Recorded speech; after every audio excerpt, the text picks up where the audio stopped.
थे इस वाले? नहीं देखिए, ये आपकी सोच है कि ये आज पदभार ले रहे हैं। जिस दिन गवर्नर साहब ने उनको शपथ दी, गोपनीयता की शपथ दी, वो शपथ लेने के बाद वो सीधा यहाँ आ गए मंत्रालय में और उन्होंने अपना पहला कैबिनेट लिया। तो उन्होंने तब से पदभार संभाला है जब उन्होंने शपथ ली, और उनके साथ फडणवीस साहब भी थे। दोनों इतने कर्तव्यदक्ष है कि अपना कर्तव्य वो निभाते हैं। दूसरी चीज़ ये है कि हम लोग एक संस्कृति से आते हैं, चाहे वो किसी भी हो, हिंदुस्तान की संस्कृति है, तो हम लोग एक छोटा सा पूजा करते हैं, भगवान का आशीर्वाद लेते हैं और फिर अपने नए ऑफिस में जाते हैं। हमारे यहाँ कोई नया घर बनाता है तो वो उसका वास्तु शांति करता है, वो एक कल्चर है इंडिया का। तो ये कल्चर है, उस हिसाब से वो आज सीएम ऑफिस में जा रहे हैं, तो एक छोटा सा पूजा था जो किया था कि आगे चल के उनके हाथ से महाराष्ट्र का बहुत बड़ा हित हो जाए। और वो एक ऐसे नेता है कि जो हमेशा दूसरे के बारे में सोचते, समझिए उनको किसी ने रिक्शा वाला बोल के ये किया था, मतलब कम करने की कोशिश की थी। तो आज मुझसे वो बात कर रहे थे कि हमारे वो रिक्शा वाले हैं, वो जो एसटी स्टैंड रहता है, तो एसटी स्टैंड से जो आदमी आता है वो तो लंबे डिस्टेंस से आता है, फिर वो रिक्शा में बैठ के अपने घर पे जाता है। तो हर एक एसटी स्टैंड के बाहर रिक्शा खड़ी रहती है, लेकिन वो धूप में खड़ी रहती है, जबकि उनको ज़मीन दी है एसटी ने रिक्शा खड़ी करने के लिए, लेकिन उनके ऊपर शेल्टर नहीं दिया। तो आज वो उनके बारे में भी सोचना, उनको रिक्शा वाला मत बोलिए, वो एक आम आदमी की तस्वीर है जो आगे आके आपके समझ में आएगा कि महाराष्ट्र में क्या परिवर्तन हो जाएगा।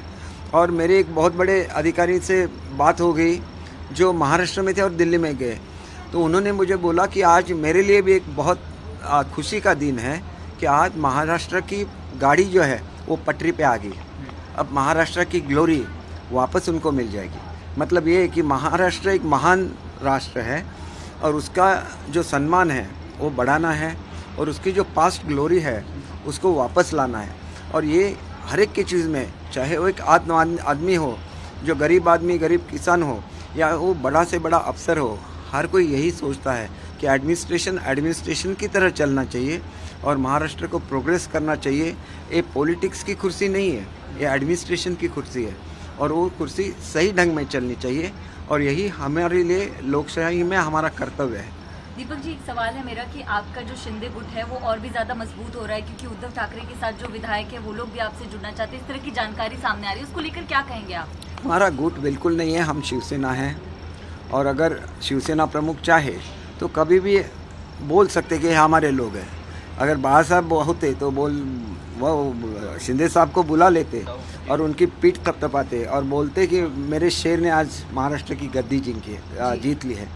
ये उनका बड़ा हृदय था, तो बड़ा हृदय होना भी एक महाराष्ट्र की खासियत है, वो बड़ा हृदय दिखाना चाहिए। सर, कुछ जो विधायक है वो भी आप लोगों के संपर्क में हैं क्या, जो बाकी अभी तक?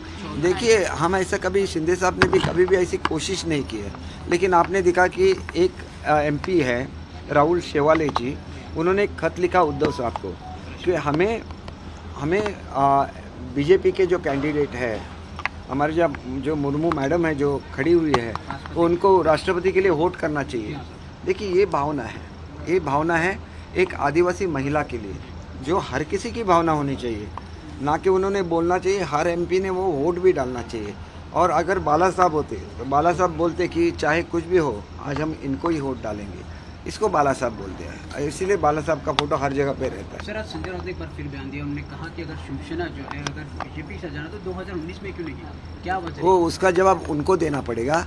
आपने जो इलेक्शन लड़ा था वो सेना बीजेपी युति अलायंस करके आपने लड़ा था, फिर आप क्यों गए?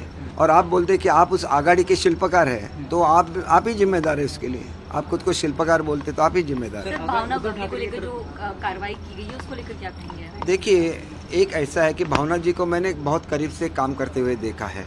ये पहली हमारी लेडी एमएलए थी, तो आज सब महिला वर्ग जो है उनका अपमान हो गया है।